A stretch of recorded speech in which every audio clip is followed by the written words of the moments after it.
Hey everybody, so we're going to be talking about management of the patient with burn injuries. So here's your list of objectives for this class. We're going to be discussing causes of burns, differentiate between the different types of burns, differentiate between the staging of burns between partial thickness and full thickness burns, learn how to calculate total surface body area for related to burn injuries, work on what's required to transfer a patient to a burn center, and describe the local and systemic effects of a major burn injury. So just keep in mind, most burns occur at home. Young children and older adults are at the highest risk for burn injuries. If you think about the physiology, generally they have they have thinner skin, so the burns are going to go deeper.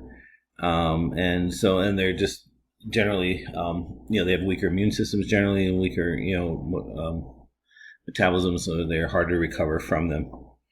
And with younger children, the same volume of burn can do a larger surface area, so affecting more of the patient. So nurses must play an active role in prevention of burn injuries by educating and regarding prevention concepts and promoting safety legislation. Burn injuries are very traumatic injuries, and the burn injury can evolve and worsen over time. So that's one of the things with burn injuries is even after the initial burn is done, it continues to injure the patient for several hours after the initial injury. Risk factors. So some pre-existing risk factors for burns is having heart, lung, kidney diseases contribute to poor prognoses. Burns tax the whole body as a whole, causing additional stressors. So anything that's already has any body system that has issues already is going to have increased stress on it. Diabetes and peripheral vascular diseases contribute to poor healing. Weaknesses, alcoholism, drug abuse, malnutrition can increase the length of time to recover. Concurrent fractures, head injuries, and other traumas make it difficult to recover as well because of placement and how you have to manage those as well. So that takes additional time to recover. So your number one goal for burn care and burn treatment is preventing the burn in the first place. So your first step is to try to prevent it from even happening through education. Beyond that is going to be instituting life-saving measures for a severely burned person, prevention of disability and disfigurement through early specialized individual care, and rehabilitation through reconstructive surgery and rehabilitation programs. So we go through the different program. There's different ways to, for patients to, recover after a traumatic burn. There's skin grafts. There you can go to burn centers where there's additional cares, physical therapy, and those things as well. So burn prevention, burns are preventable. So, this is kind of one of those things that, you need to teach the patient to be as careful as possible around anything that could be burning. Here is this chart 62.1 is a good chart of breaking down different teachings that you can do over the patient or, the family before, limiting the amount of burns that can happen anyways. There are several types of burns. You got thermal burns, chemical burns, smoke injury burns, electrical burns, and even cold thermal injury burns as well. If you've ever, the same way they tell you not to touch dry ice, right? And you can get burned from the cold. So it occurs when there is injury to tissues and bodies caused by heat, chemicals, electrical current, and radiation, which radiation is either sun or even cancer treatment. So, part of the treatment for radiation therapy can, like I said, we talked about earlier, could damage the cells and and can burn you as well. So just a quick burn injuries. So just kind of just different things that can cause burns throughout the patient. And like we said, thermal burns. So we're going to go through different types. So you've got thermal burns. Those are generally caused by heat sources, flame, flash, scalds, contact with hot objects. It is the most common type of burn injury. And the severity of the injury depends a lot on the temperature of the burning agent and the duration of the contact time. So that's, which kind of makes sense. Results, chemical burns results in injuries to eyes, the skin, the respiratory system. If it's inhaled, liver and kidney function as well can be affected. Chemicals should be quickly removed from the skin. You want to make sure you brush them dry first before your irrigation. Some chemicals activate once water is added to them. So if it's a powder, the first thing you want to do is brush it off before you try to rinse it off. Clothing containing the chemical should be removed, and the problem with chemicals is tissue destruction may continue after chemical injuries after the chemical injuries occurred. I always think about chemical burns like with bleach. Have you ever gotten it on your hand? Between your fingers, you rub it, feels like soapy. That's it. Basically breaking down the tissue and stuff like that as it does it. And then even after you wash it, it still feels a little smooth. And after you wash over your hand, you can still feel it kind of working on your skin some. So that's kind of what makes me think about how chemical burns work.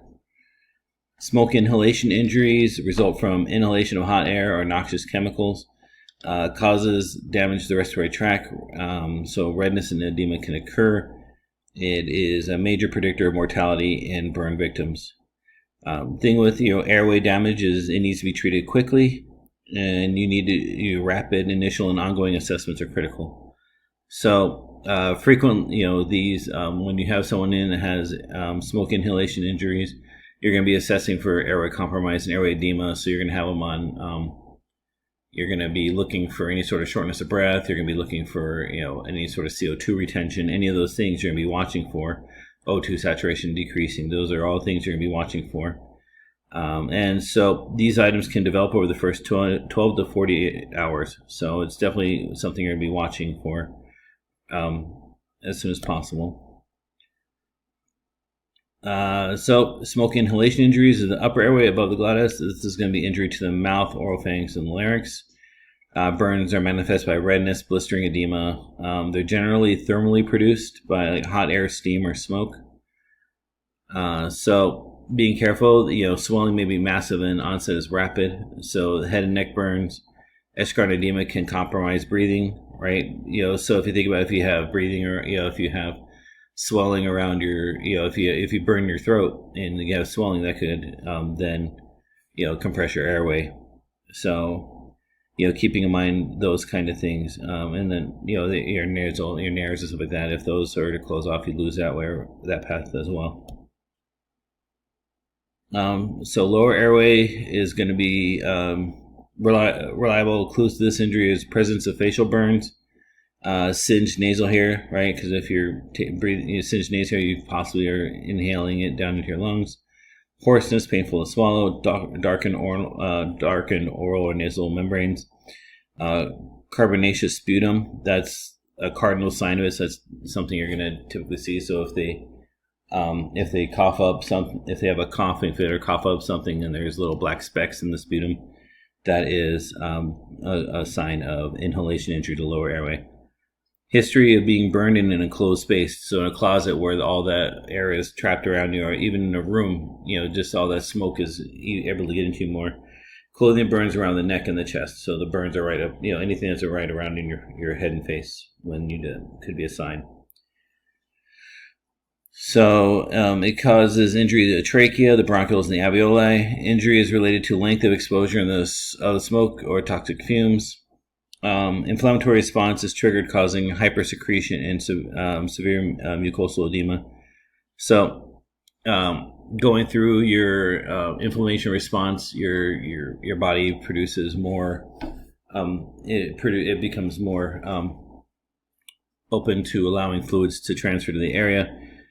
So you're going to have more secretion in that area to help clear it out, and causing.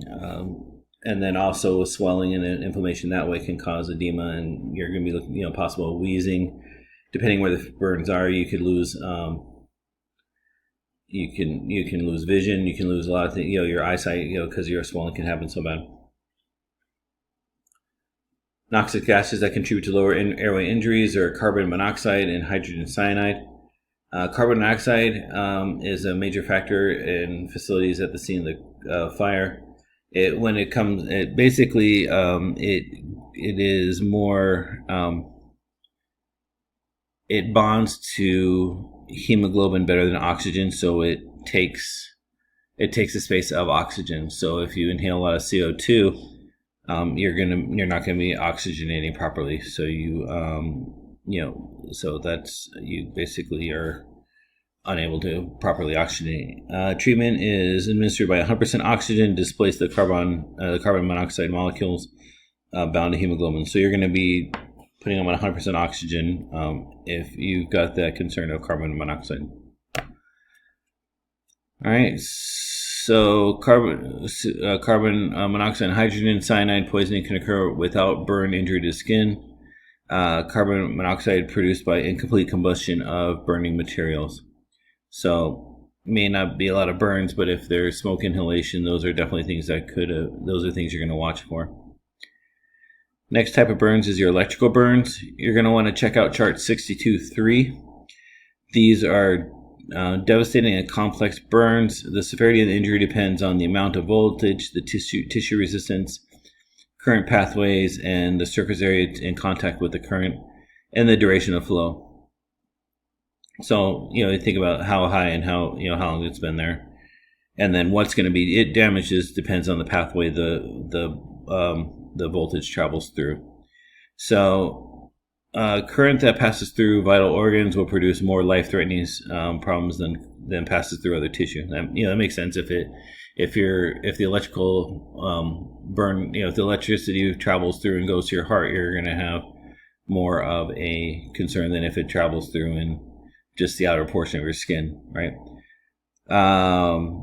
Electrical sparks can ignite patients' clothing, causing combustion of thermal flash injury. So then you've got burn injury on the outside of the body from the combustion of the clothing, as well as the internal injuries from the burns.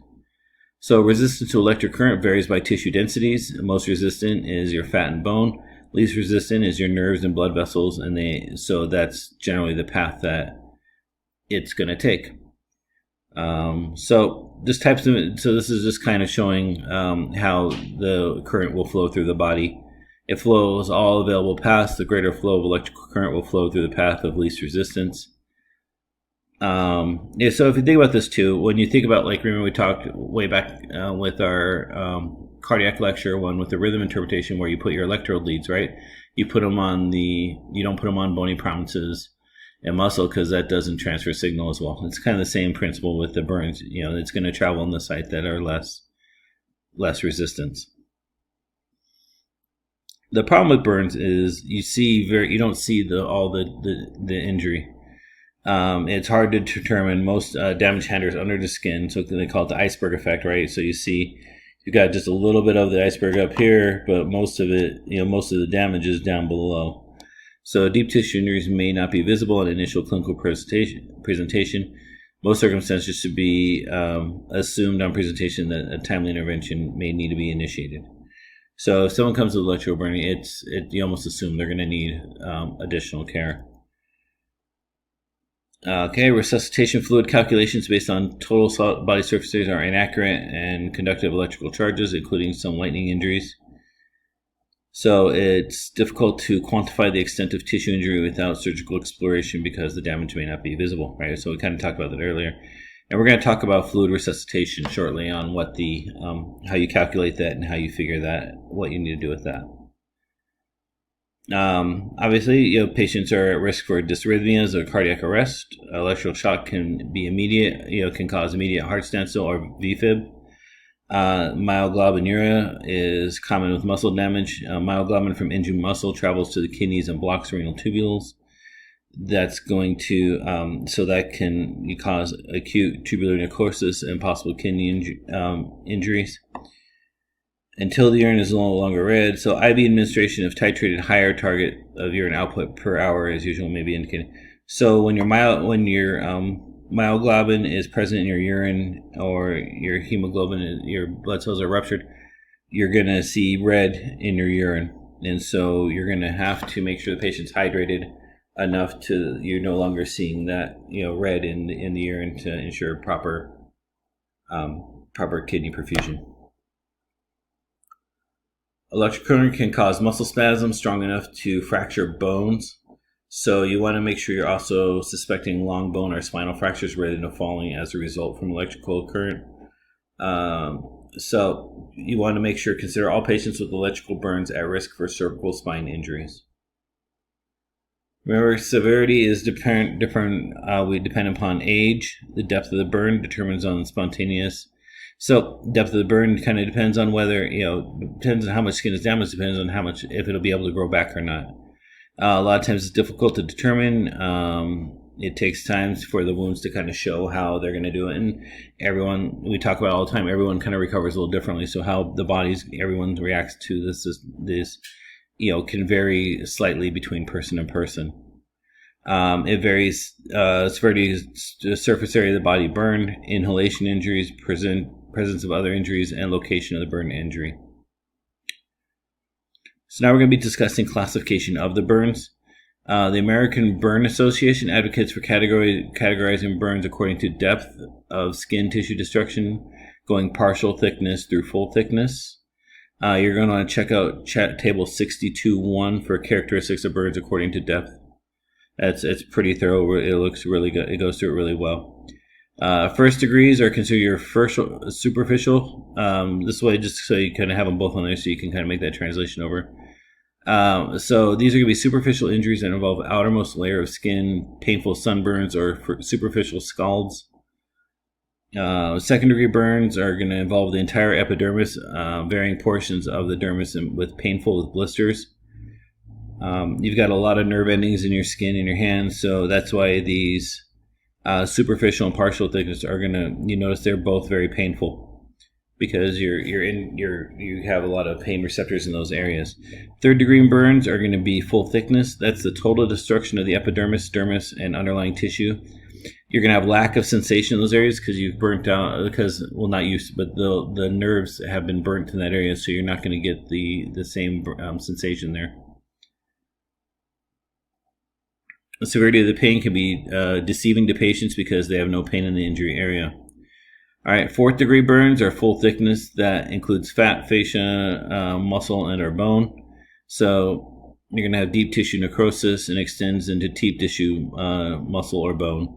Here's a full thickness burn of a finger. Looks pretty uncomfortable. Just remember, kind of going back to your A&P, there's 3 layers of skin. You got your epidermis, then your dermis, and then your subcutaneous tissue. So it just kind of breaks down. Your superficial degree, your superficial ones are this top layer here, right? So, and then going through here, then you're going to have deep partial thickness, second degree. So you notice all your nerve tissues and all this stuff is all in this area here. So you're going to be feeling a lot of this. And then you go full thickness, third, fourth. You've burned through all of this down here. There's not as much pain sensation, but this is what you're going to be seeing. And possibly you could see bone after it's been after you've done debriding and cleaning of the wound. There are zones of burn injury. Generally, there's 3 zones. The first zone 1 is in the middle. That's the zone of coagulation. This is an innermost area where cellular death occurs, and that's kind of the main focal point of the burn. It sustains the most damage. Then there's a zone of stasis. This is the middle area, so this next section out has compromised blood supply, tissue, and inflammation, tissue injury. So a zone stasis, it can, depending on how treatment is, can depend on how much injury and damage occurs in this area and how much cell regrowth occurs there. And then there's the zone of hyperemia, which is out of center. So this is the zone that kind of sustains the least damage and is more likely to regrow normally. So things to consider the burn death is how the injury occurred. Was it causative agent, flame, or scalding liquid? The temperature of the burning agent, duration of contact time with the agent, and thickness type of the skin at the injury site. So the burn depth. So like if you pour something that if you burn your finger, it's going to go to a stage 4 pretty quickly because it's straight down to bone almost right away. Right, there's not much there. Where if you on your thigh or your calf or something like that, where there's a little more muscle or a little more bulk to it, it could take a little more to get down to the area to being a stage 4. So determining the extent of the body surface that is injured helps to guide decisions about plan of care and determine needs to transfer to a burn center. There are various methods used to determine total body surface area. We're going to be discussing that. The measurement of the initial burn surface area is important in estimating the fluid resuscitation. requirements since patients with severe burns have massive fluid losses due to removal of skin barrier. Okay. There's three main ways to calculate your burn area. The one we will primarily use in lecture is the rule of nines. It's the most common method used to estimate the extent of burns in adults. It's generally based on anatomic regions. The Lund-Bauer method takes more of a percent. It's more precise, and it kind of estimates the body a little differently. So it takes a little more calculation, a little more time to figure out, but it is a little more accurate. And then finally is the Palmer method, which is used to estimate the extent of like scattered burns. So like, let's say you have a splash burn or something like that, where maybe hot oil, fell out of a pan onto the floor and blew up in the room kind of and fell all over the patient. Didn't cover like the whole body, but covered big blotches. That's where you can use the palm of the patient's hand is roughly 1% of their total surface area. So if you get that size, you could estimate throughout their whole body what percent of their body is burned. And just keep in mind, the extent of the burn is revised after edema subsides and a demarcation of the zones of injury has occurred, usually within the first 72 hours. Went over this before. Rule 9 is used with partial thickness burns, second degree and above, not superficial. Superficial burns generally are not calculated in any of the surface area calculations. It's only from partial thickness and above or worse. Okay, so section of the body and the surface areas with a numerical value related to 9 is the process we're doing. Keep in mind, the Rule 9 estimates are not used on children. I know you guys went through peds, and they talked about, the pediatric body is a little more disproportionate to, they have bigger heads, so their percentage is going to be different, and they've got shorter legs, stuff like that. So things are, they're a little different on their growth at the time. So there's a different chart they use for calculating body surface area in children.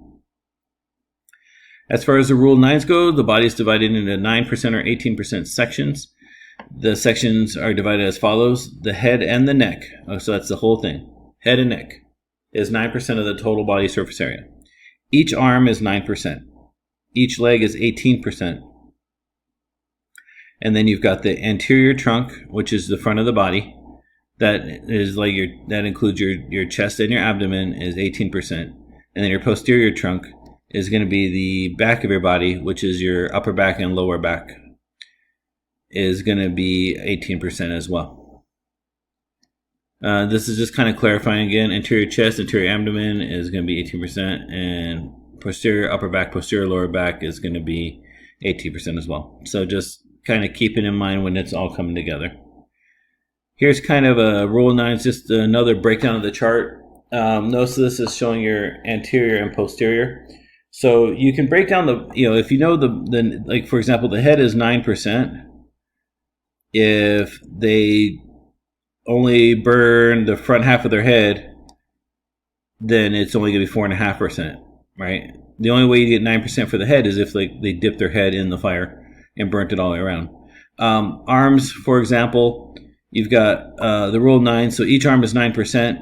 So let's say someone's walking and they slip and they fall and they dip their arm into a pot of soup, right? So they are dipping down to here. So it's, make sure I'm getting the right side. It would be over here. So this whole part of the arm goes in. So this is 4.5% of the total arm, because the whole arm is 9% top to bottom. So you're only dipping the 4.5 in this halfway. So there's different ways you can cut the body systems up to do it, but going there.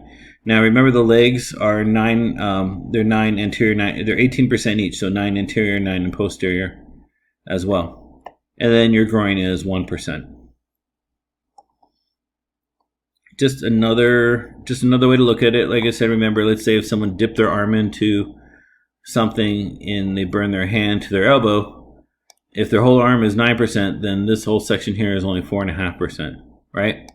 If they jumped into a boiling bathtub, right?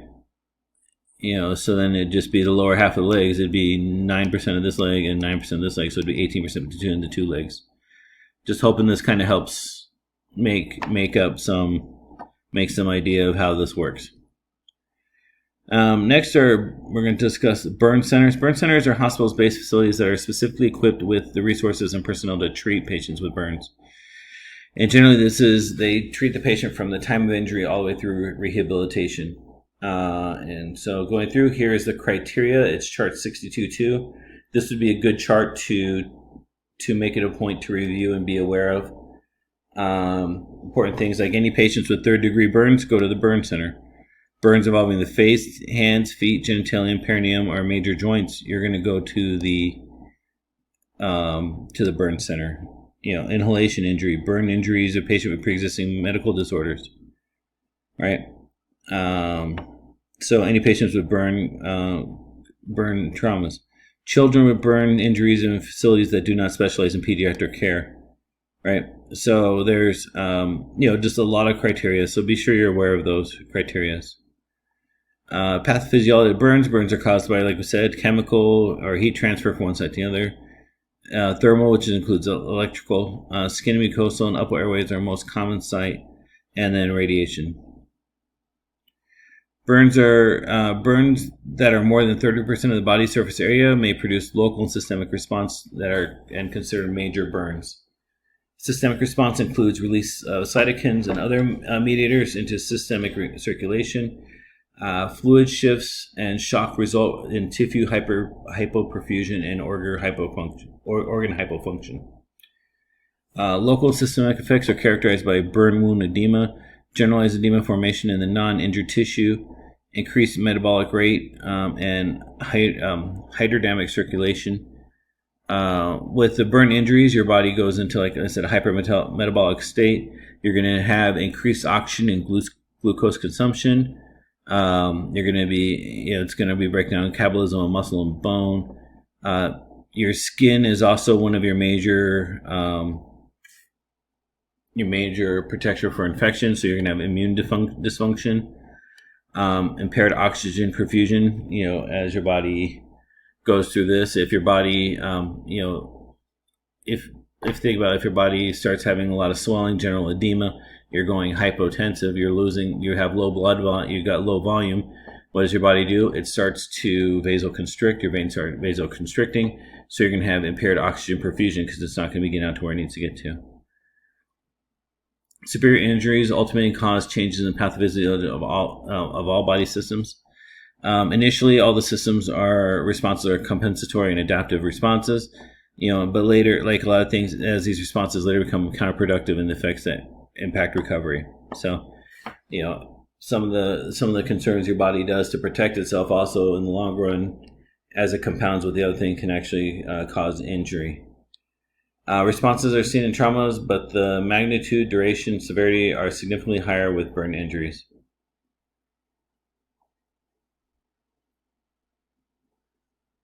Okay, you can think there's going to be major fluid and electrolyte shifts, sodium, potassium specifically. Cardiovascular effects, you're going to have decreased cardiac output. In pulmonary injuries, you're going to have upper airway, lower airway injuries, carbon monoxide poisoning, restrictive defects, renal and GI altercations, immunologic alterations, and effects on thermal regulation. So here's a 62.2 is a good chart, kind of pathologic changes with severe burns. Okay, and you're going to have cardiovascular issues. You're going to have cardiac depression, edema, hypovolemia, gastrointestinal issues, impaired mobility and absorption, vasoconstriction, loss of mucosal barrier function, increased pH, going into possibly metabolic acidosis, or decreased, and then other altered thermal regulation and hypermetabolism. So, when a burn injury occurs, immediate decrease in cardiac output precedes a loss of plasma volume. So, like I said, when you have a major injury, you have an inflammation response that you basically your capillaries allow more perfusion or allow more fluid out. So then your albumin and sodium will actually leak out of your vascular space, and that's where you're getting your swelling and stuff like that. So then if your cardiac output we talked about earlier, as that swelling and that fluid moves out, that fluid shifts out, you're going to have your body, you're going to go into hypovolemia, so you have low blood volume. So then your heart's going to be, they don't have the volume it needs, so you're going to start doing vasoconstrictive compensatory responses. And so your workload heart's going to start having to increase, and your oxygen demand is going to increase. So hypovolemia, an immediate consequence that occurs due to plasma volume loss, results in decreased perfusion and oxygen delivery. As fluid loss continues due to capillary leakage and the vascular volume decreases, your cardiac output continues to decrease, and your blood pressure drops, and this is the beginning of hypovolemic shock. I know you're going to go through a lecture that goes through shock in more depth, but this is the general idea. So the important thing to kind of mitigate this and to minimize this whole thing is going to be appropriate fluid resuscitation. Maintains blood pressure in the low to normal range, improves cardiac output. So the greatest volume of fluid leak occurs in the first 24 to 36 hours after the burn, peaking by 6 to 8 hours. So in the first 6 to 8 hours is when the bulk of it's going to lose. So if fluid replacement is too vigorous, remember we talked about this too, so it's important that you do replace fluid as it's leaking, maintain proper hydration. But it is possible, like anything, when you're treating one thing to go the other direction and cause the other way. So if you're too aggressive with it, you can be watching for early signs of heart failure or pulmonary edema. So as you're giving fluids, you should be checking your pulmonary status, checking your cardiac status to make sure you're listening, to make sure you're not hearing, your pulmonary edema and other issues can be occurring. And then as your capillaries begin to regain their integrity, burn shock resolves and the fluid returns to the vascular compartment. So, like I said, fluid edema forms rapidly after a burn injury. Superficial burns will cause edema to form within 4 to 8 hours. Deeper burns will continue to form edema up to 18 hours after injury.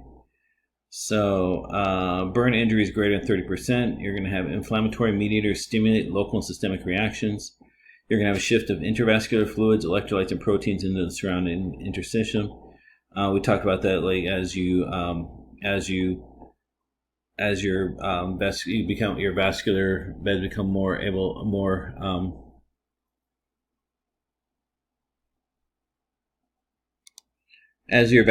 more permeable, the fluids will shift out. Like I said, albumin and your sodiums will into the interstitial space.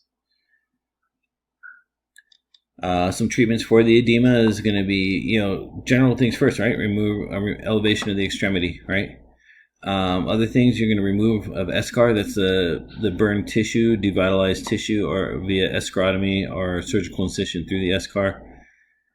Decompression of edema formation via fasciotomy or surgical, which is basically a surgical incision through the fascia to relieve constricted muscle to restore tissue perfusion.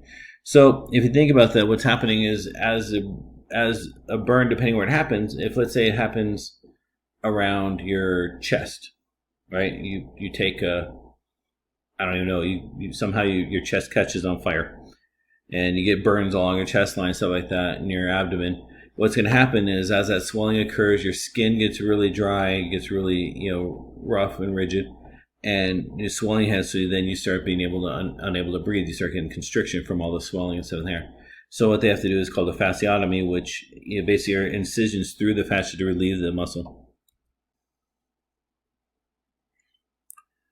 So like I said, immediately after a burn injury, major electrolyte shifts of sodium and potassium occur. Hyperkalemia can happen due to massive cell destruction. If you think about it, remember all of your cells have a high amount of potassium in it. So if you all of a sudden have a large burn that's going to destroy a lot of cells and cause a lot of vascular damage, you can have a lot of potassium now being dumped into your system. So you're looking at hyperkalemia that can take place due to fluid shifts and inadequate potassium replacement. So you start with hyperkalemia, but then as your body does its fluid shifts, you start doing your fluid replacements, and you have a urine output. You need to make sure you're once again replacing it, almost like we talked about with the DKA lecture, how you have that shift of potassium, And then once you rehydrate, you have to replace it because of the acidosis. Sodium levels may vary depending on fluid resuscitation. Hyponatremic can be due to plasma loss or occur the first week due to water shifts from interstitial space back into the vascular space. So we kind of talked about that, right? So if your plasma moves out into interstitial space and sodium moves that way, you can be hyponatremic. And then as you do your fluid resuscitation and stuff like that, that can also change that as well. Pulmonary alterations, you've got inhalation injuries, you've got upper airway injuries and lower airway injuries. The bronchoscopy is considered the standard test for definite diagnosis. A chest x-rays generally can appear normal. So depending on when the burns occur and when it's found, it can appear normal. The extent damage is related to the temperature and the concentration of the toxic gases. Injuries above the vocal cord can be thermal or chemical, where generally injuries below the vocal cords are usually chemical. Inhalation injuries down below are generally chemical. We mentioned this earlier, kidney alterations due to decreased blood volume post-injury. So adequate fluid volume restores renal blood flow, increasing filtration rate and urine volume. Myoglobin released when muscles are damaged and excreted by the kidneys, it causes the urine to be red.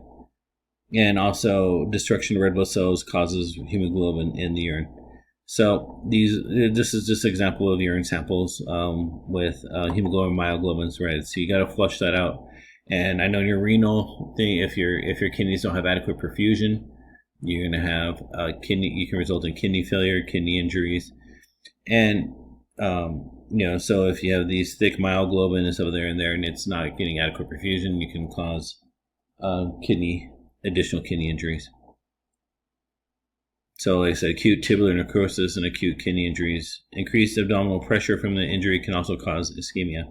So depending on where, like I said, the injury is at, you can cause ischemia from just pressure from the abdominal injuries. Immunologic alterations. Your burn centers provide infection-controlled environments. The skin is a large barrier to infection. The immune system is definitely challenged during this process. Burn injury causes release of cytokines and other substances that result in white blood cell dysfunction and endothelial cell dysfunction. Thermoregulatory, patients are at risk of hypothermia. Skin is also helps with the ability to regulate temperature. Patients have a low body temperature soon after injury, and it's found hypothermia on admission is a predictor of mortality. So definitely want to get them warm or maintain normal pressures. So burn centers generally have heat panels inside the bed space. I've been in some rooms where they've done some debridement on wound cares on burn patients, and they have heaters in the room. The water is warm. They definitely do everything they can to keep the patient adequately at appropriate temperatures. GI altercations. Critically ill and burn patients are proposed to GI motility. 3 common GI alterations in burn patients presents a paralytic ileus. That's decreased peristalsis and bowel sounds. There's the Curling's ulcer. It's a gastric or duodenal erosion. This can result in gastric bleeding secondary to massive physiological stress that may be signaled by occult blood or in the stool, regurgitation of coffee ground material from the stomach, or bloody vomit. And then the other thing that could happen is a translocation of bacteria. Patient with large total body surface area burns are also at risk for life-threatening abdominal compartment syndromes. Increased pressure in the abdominal cavity contributes to GI tract and abdominal organ ischemia. Prevention and early detection or proper management may avoid these fatal complications. So, and then, like I said, going there, over-resuscitation and fluid creep is a well-organized causative factor of the abdominal compartment syndromes. All right, so this completes part 1. Here is my link to my office. If you have any questions, you're welcome to reach out. Thanks for your time, guys.